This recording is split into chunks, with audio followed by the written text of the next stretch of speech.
Saudara-saudara, sampai malam ini kita mendengarkan keterangan seorang ahli bahasa. Ya. Tetapi sayangnya, dia hanya melihat apapun itu dari konteks bahasa yang dia pahami. Ya. Dia tidak mau melihat dari konteks hukum, terutama berkaitan dengan surat dakwaan, yaitu dalam konteks suap menyuap. Begitu juga dengan konteks dari perbuatan menghalang-halangi penyidikan. Nah, ini yang kita sesalkan sebenarnya. Ketika seorang ahli bahasa menerangkan satu frase, konteksnya itu mesti harus dengan surat dakwaan dan harus bicara tentang pasal dari yang didakwakan. Bukan cuma ngomong aja menurut pengetahuan dia. Karena apa yang kehadiran dia itu adalah untuk menerangkan konteks pembicaraan ini kalau dikaitkan dengan surat dakwaan benar atau tidak. Ya. Kemudian apalagi kan seperti tadi saudara-saudara dengar bahwa ahli ini menerangkan semua yang dia terangkan itu berasal dari penyidik. Apa ya? Ya seperti apa ya? Kalau saya boleh beri istilah, dia itu seperti anak burung yang dimamahi oleh ibunya burung. Dikasih makan oleh ibunya burung. Nah itu yang terjadi.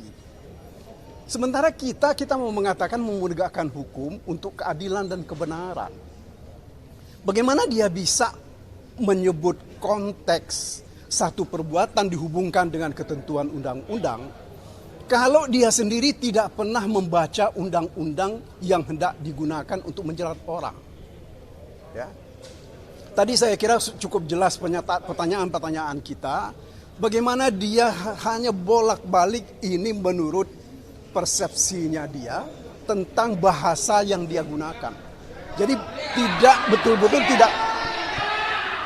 tidak ada hubungannya dengan surat dakwaan. Bahkan tadi kalau saudara-saudara dengar mengenai soal uang, konteks uang itu saja dia tidak berani menjelaskannya apa hubungannya. Ada 600, ada 400, kemudian ada 850. Hanya sampai pada titik itu dia menerangkannya. Sementara sebenarnya yang kita harapkan dia itu menerangkan bahwa uang ini ada hubungannya dengan suap ke Wahyu atau tidak. Kan ini kan sebenarnya yang kita harapkan. Apakah dari percakapannya antara Doni dan Saiful misalnya, apakah itu memang diketahui oleh Mas Hastro upaya suapnya? Ya kan ini kan yang dia menghindar terus dari pembicaraan tentang itu. Ya.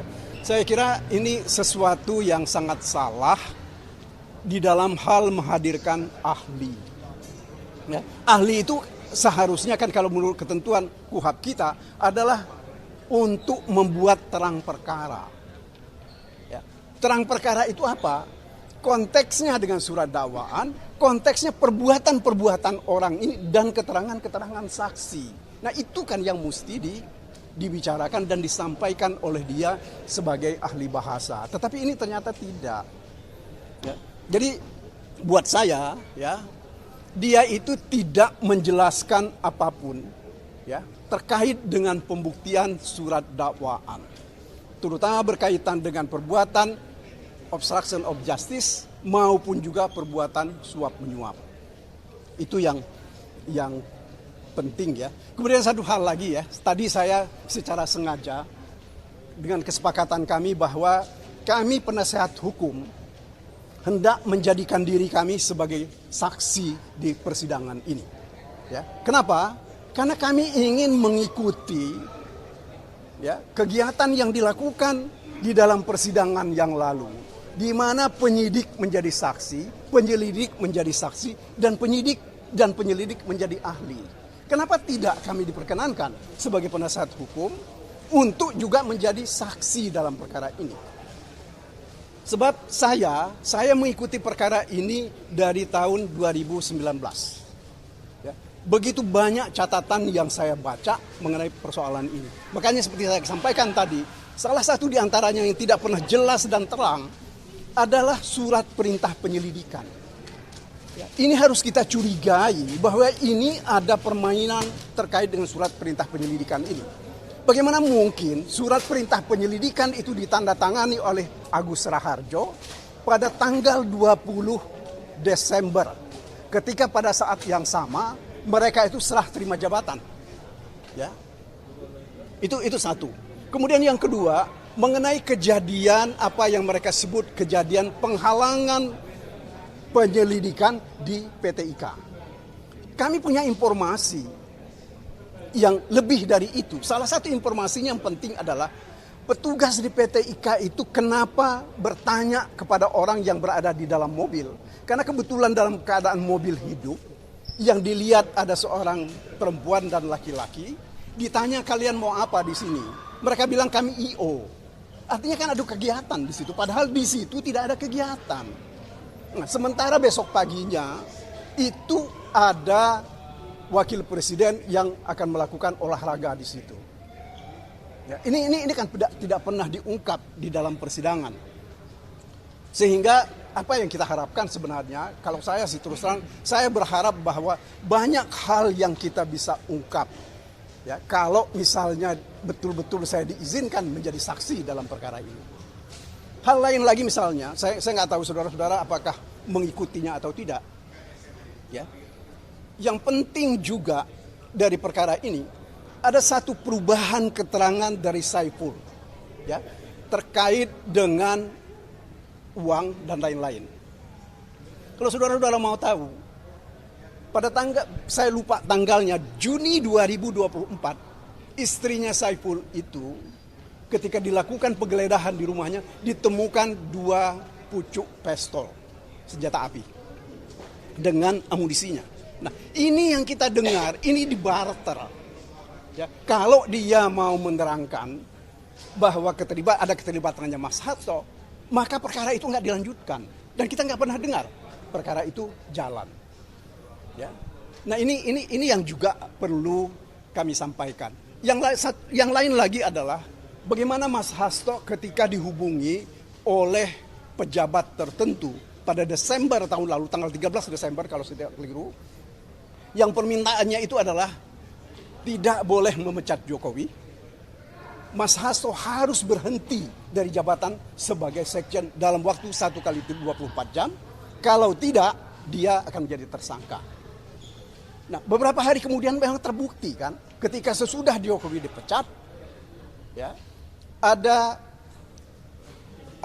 laporan penyelidikan baru LPTK yang dibuat oleh KPK.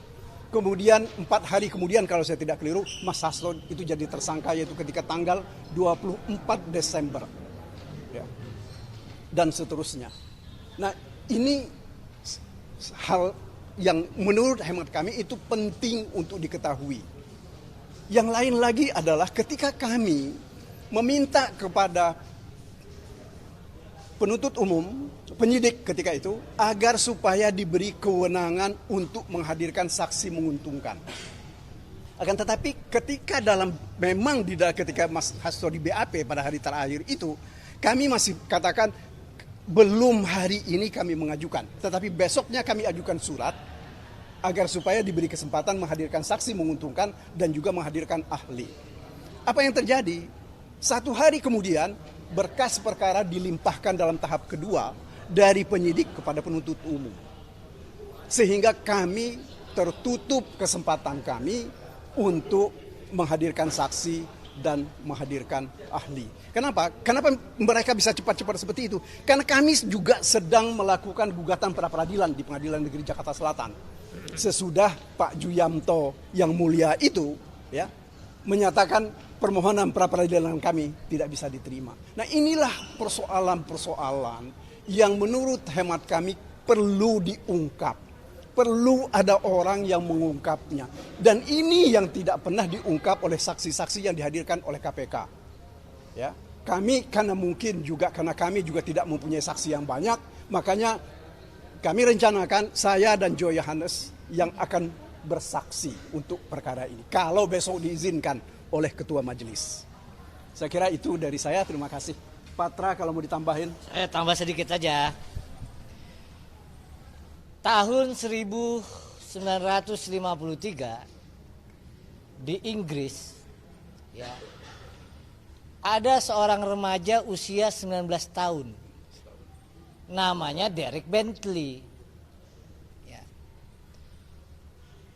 Si remaja ini dihukum mati gara-gara dituduh, ya, melakukan perampokan yang mengakibatkan nyawa orang hilang. Usia 19 tahun dihukum mati. Ya. Ada seorang profesor kemudian menyelidiki dengan menggunakan yang namanya ilmu bahasa. Disitulah muncul yang disebut dengan linguistik forensik. Asal ibu bapak tahu ini saya terangkan ini. Sejarah forensik bahasa atau bahasa forensik adalah agar hak asasi manusia bisa dipenuhi. Seorang yang dituduh bersalah bisa dipulihkan. Di persidangan ini justru sebaliknya. Ahli bahasa digunakan untuk menuduh atau menghukum orang. Kenapa kita bisa simpulkan begitu? Pada saat persidangan Wahyu Setiawan dan Agustiani Tio dan persidangan Saiful Bari, apa ada ahli bahasa yang diajukan? Ora ono. Ya. Pertanyaannya, kenapa dalam perkara yang sama suap kok penuntut umum hadirkan ahli bahasa yang sekali lagi analisis, penafsiran, penjelasannya hanya dasarnya BAP, berita acara pemeriksaan. Sekali lagi, kalau keterangan-keterangan di BAP sudah luntur, gugur, udah dari kapan tahu, nggak bisa dipakai. Ya. Yang kedua, kenapa diajukan ahli bahasa? Karena inilah kali kesempatan terakhir penuntut umum nih. Hari ini nih kesempatan terakhir bagi penuntut umum untuk membuktikan dakwaan. Dilihat nih bahwa keterangan saksi nggak ada yang memberatkan. Coba-coba deh kita ajukan ahli, kan gitu. Yang tujuannya menafsirkan. Ibu bapak, poin yang kedua adalah keterangan ahli tidak bisa menggantikan keterangan saksi. Mau ahli bahasa itu ngomong sampai 2 hari 2 malam, begitu saksi yang bilang enggak katanya, bukan merendam, bukan pasto, gugur itu keterangan ahli itu. Ya. Jadi poin kedua, keterangan ahli tidak bisa menggantikan keterangan saksi. Poin ketiga apa? Kalau saksi 15 tidak bisa membuktikan dakwaan, kalau 3 ahli juga nggak bisa membuktikan dakwaan, saya tanya ibu deh, yang serius betul menghadiri dan menyaksikan sidang, mestinya putusannya bebas dong? Betul, bebas. Benar nggak? Iyalah. Bapak deh, yang dari awal. Bebas. Tunjukkan sama saya keterangan saksi dari 15 yang menyatakan bahwa Pak Hasto terlibat suap. Keterangan siapa? Nggak ada. Nggak ada. Tunjukkan sama saya dari 15 saksi yang disidangkan oleh penuntut umum yang menyatakan Pak Hasto terlibat perintangan penyidikan. Ora ono. Ya. Jadi ibu bapak, ya, sekali lagi tak bosan ibu bapak, ya, yang menyaksikan sidang sangat tegas, jelas, tahu, mengikuti, tidak ada seorang saksi pun, ya, yang bisa menguatkan dakwaan. Karenanya kita berharap, berdoa ya, majelis hakim berani untuk memutus Pak Hasto bebas dari segala tuntutan. Itu saya. Merdeka. Makasih ya. Makasih ya. Ya. Orang ono kan? Orang ono.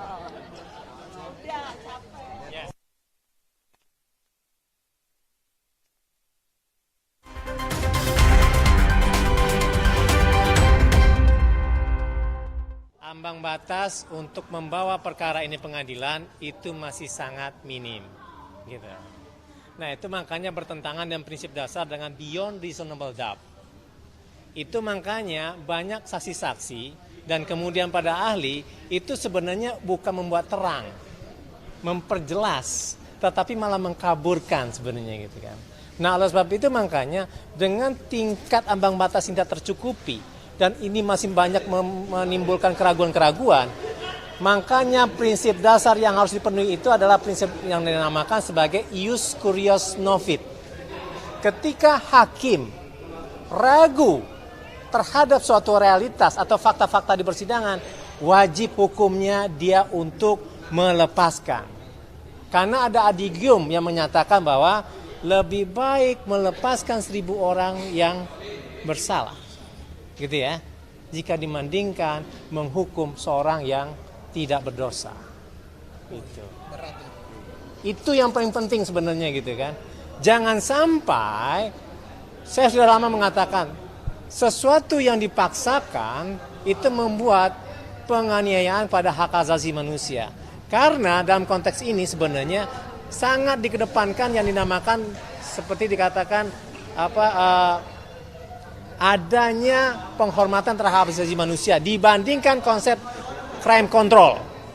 Kan walaupun masih ada di Indonesia dan undang-undang Indonesia menyatakan crime control atau pembinaan itu lebih dipentingkan daripada hak asasi manusia, pada saat ini yang namanya hak asasi manusia itu menjadi hal penting. Itu makanya pemberantasan tindak pidana korupsi itu untuk bertujuan untuk memastikan pemenuhan hak ekonomi sosial budaya yang bagian dari hak asasi manusia itu bisa dipenuhi. Sebenarnya itu sebenarnya, gitu kan. Nah, oleh sebab itu makanya dapat ditafsirkan bahwa pemenuhan HAM atau due process of law itu lebih tinggi dibandingkan aktivitas crime control seperti dikatakan oleh Parker sebenarnya. Jadi itu sebenarnya sudah sangat teoretik, tetapi pada intinya pada saat ini adalah banyak keraguan-keraguan yang muncul yang sebenarnya yang harus mendorong pada hakim untuk memutuskan perkara ini harus dibebaskan. Itu kira-kira. Terima kasih.